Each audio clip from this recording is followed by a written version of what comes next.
অনন্য মামুন তার পরবর্তী সিনেমার কাজ শুরু করে দিয়েছে।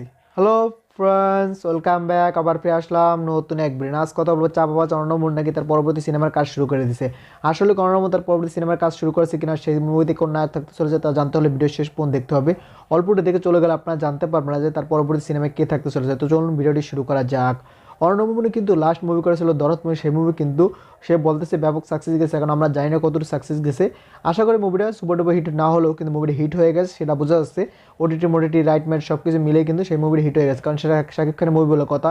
সব থেকে বড় ওপেনিং নিয়েছিল সেই মুভিটা বাংলাদেশের ইতিহাসে। এর আগে কিন্তু বাংলা কোনো মুভি এত বড় ওপেনিং নিতে পারেনি। দরদ মুভি যতটা ওপেনিং নিয়েছিল, সেই মুভিটা গল্পের জন্য কিন্তু মুভিটা বেশি দিন চলতে পারেনি, কারণ অর্ণব মামুনের মেকিংটাও মোটামুটি ছিল। অ্যাকশনটা কিছুটা ছিল, যেটা আমরা টিজার ভিতরে দেখেছিলাম, কিন্তু ছবিতে কিন্তু সেরকম অ্যাকশনটা দেখতে পারি। সেই অ্যাকশনটা একটু লেন্থে বড় করে দেওয়া হয়েছে, সেটাই।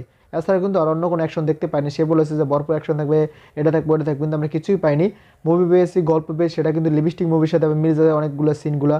মানে 50% সিনই কিন্তু আমরা লিপস্টিকের সাথে মিল পেয়েছি। সেটা দেখে মনে হচ্ছে যে এটা নকল মুভি, কারণ আদালত কিন্তু দরদের শুটিংয়ের সময় বলেছিল যে আমার একটা মুভি নকল করেছে মেগাস্টার শাকিব খানের মুভি, সেই মুভিতে নাকি অর্ণব নকল করেছে। তখন আমরা গুঞ্জন ভেবেছিলাম একদিকে অর্ণব মামুন যে নকল করেছে সেটাও বলা যায় না, অন্যদিকে কিন্তু লিপস্টিক নকল হতে পারে। তার কারণ আব্দুল্লাহ জহির বাবুর সাথে হয়তো অর্ণব মামুন তার গল্পটা শেয়ার করেছে, সেখান থেকে কিন্তু আব্দুল্লাহ জহির বাবু গল্পটা কিছু ঘুরিয়ে পেঁচিয়ে কিন্তু আরেকটা গল্প তৈরি হয়ে গেছে, যে গল্প নাম দিয়েছে লিপস্টিক।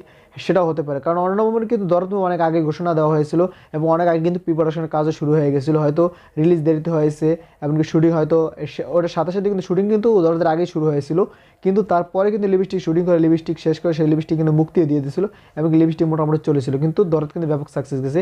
হয়তো আব্দুল্লাহ জহির বাবু তার থেকে গল্প শোনাবে, সেই গল্পটা কিছুটা ঘুরিয়ে ফেঁচিয়ে এটা আরেকজনের কাছে বিক্রি করে দিয়েছে। কারণ আব্দুল্লাহ জহির বাবু এরকম করে, একই গল্পরে সে ঘুরে ফেঁচিয়ে কিন্তু অনেক জায়গায় বিক্রি করেছে, সেটা রেকর্ড তার নামে আছে।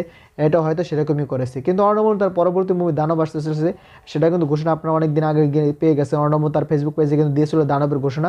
আর সেই দানবে থাকতে চলছে নায়িকা হিসেবে বিদ্যাসিনা মিম। এই বিদ্যাসিনা মিমের উপরে হয়তো বেস করে গল্পটা হতে পারে, তার কারণ অর্ণব মামুন কিন্তু তার এক পোস্টের মাধ্যমে জানিয়েছিল এই মেয়েটা 3 মাস থেকে পরিশ্রম করতেছে, আবার এই মেয়েটা নাকি আবার দানব হয়ে যায়। এখন কি এই মেয়েটাই কি এই মুভির কি লিড ক্যারেক্টার কিনা, নাকি মেয়েটার উপর বেস করে গল্প তুই আর সামনে আগাবে, নাকি অন্য কোনো নায়ক হয়, সেটা কিন্তু এখন কনফার্ম না। কারণ অর্ণব মামুন এখন যে ভিডিওগুলো পোস্ট করতেছে আমরা দেখতেছি মালয়েশিয়ায় কিন্তু বিভিন্ন জায়গায় সেই ভিডিও পোস্ট করতেছে, সেটা দেখে মনে হচ্ছে এটা বড় বাজেটের মুভি। অর্ণব মামুন কিন্তু বলেছে তার পরবর্তী মুভির বাজেট হবে 50 কোটি, সেই মুভিতে থাকতে হচ্ছে মেগাস্টার শাকিব খান। কিন্তু এইটা কি সেই মুভি কিনা সেটা এখনো জানা যায়নি। মনে হচ্ছে এটাই সেই মুভি, কারণ যেহেতু বড় ক্যানভাসে করতে আছে মালয়েশিয়ার বিভিন্ন লোকেশনে কিন্তু বিভিন্ন অ্যাকশন ডিরেক্টর এবং বিভিন্ন শুটিং লোকেশন আমরা দেখতে পাচ্ছি, বন্দুক বন্দুক অনেক কিছু দেখতে পাই। সেটা দেখে মনে হচ্ছে যে এটা মেগাস্টার শাকিব খানে থাকতে চলেছে, কারণ এই মুভিটার বাজেট হয়তো 50 কোটি টাকা হতে চলেছে অর্ণব মামুনের পরবর্তী যেটা প্যান ইন্ডিয়ার মুভি। কিন্তু এই মুভিতে মেগাস্টার শাকিব খান কাজ করবে কিনা সেটা এখনো কনফার্ম না। মনে হয় কাজ করবে, তার কারণ যদি কাজ না করে তাহলে কিন্তু অর্ণব মামুন বিদেশে গিয়ে কিন্তু সব কিছু অ্যারেঞ্জমেন্ট করতো না, হয়তো মেগাস্টার শাকিব খান তার সাথে কাজ করবে। তার কারণ তার দরদ মুভি হিট যেহেতু দিয়েছে, ততটা সাকসেস দিতে পারেনি, ইচ্ছারা হিট দিয়েছে। হয়তো শাকিব খান সে বুঝিয়েছে যে ভাই ইচ্ছারাই কিন্তু আপনি এত বড় সাকসেস দিয়েছেন, সেটাই অনেক কিছু। আপনি হয়তো পরবর্তী মুভি তার বড় সাকসেস দিবেন, সেটা বুঝিয়েছে যে হয়তো শাকিব খানকে রাজিও করতে পারে তার দানব মুভির জন্য। এখন দেখা যায় শাকিব খানকে তার দানব মুভি করে কিনা, দানব মুভি করলো বা কেমন হয় সেটা অবশ্যই আপনারা কমেন্টে জানিয়ে যাবেন। শাকিব খান যদি এবার অর্ণব মামুনের সাথে কাজ করে, অবশ্যই অর্ণব মামুনকে কিছু শর্ত দিয়ে দিতে হবে, যে আগে থাকতে সে চাপা না মারে, এমনকি মুভির বিভিন্ন ধরনের প্রচার প্রচারণা করতে গিয়ে আবার যে বন্ধ না করে দেয়, সে তারপরেও কিন্তু মুভির হাইপ পড়ে যায়, যেমন দরদের শিখে দেয় সেটাই হয়েছিল।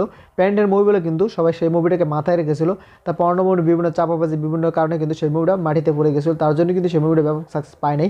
কিন্তু এই মুভির ঈদ আসলে যে ব্যাপক সাকসেস পেতে সেটা আমরা জানি, কিন্তু ঈদ ছাড়া কিন্তু মুভিটা হিট হয়েছে। চাপাবাজ অর্ণব মামুনের দানব মুভিটি যে আপনাদের কিছু বলার থাকে অবশ্যই আপনারা কমেন্টে জানিয়ে যাবেন। ভিডিওটা যদি ভালো লাগে বেশি বেশি কমেন্ট সবাই ভিডিও দেখতে পারে। যারা যারা আমার চ্যানেল সাবস্ক্রাইব করেন চ্যানেল সাবস্ক্রাইব করবেন, যারা ফেসবুক পেজ থেকে দেখছেন অবশ্যই পেজটি ফলো করে দেবেন, কারণ আপনার একটা সাবস্ক্রাইবটা ফলো করে আমাকে পরবর্তী ভিডিও বানানোর জন্য আগ্রহীত করে। তো এখন চ্যানেলটি সাবস্ক্রাইব করুন, পেজটি ফলো করে দিন। ভিডিও শেষ পর্যন্ত থাকার জন্য অসংখ্য ধন্যবাদ। টেক কেয়ার, দেখা হবে নেক্সট কোনো ভিডিওতে। ততক্ষণ ভালো থাকুন, সুস্থ থাকুন, বাই বাই।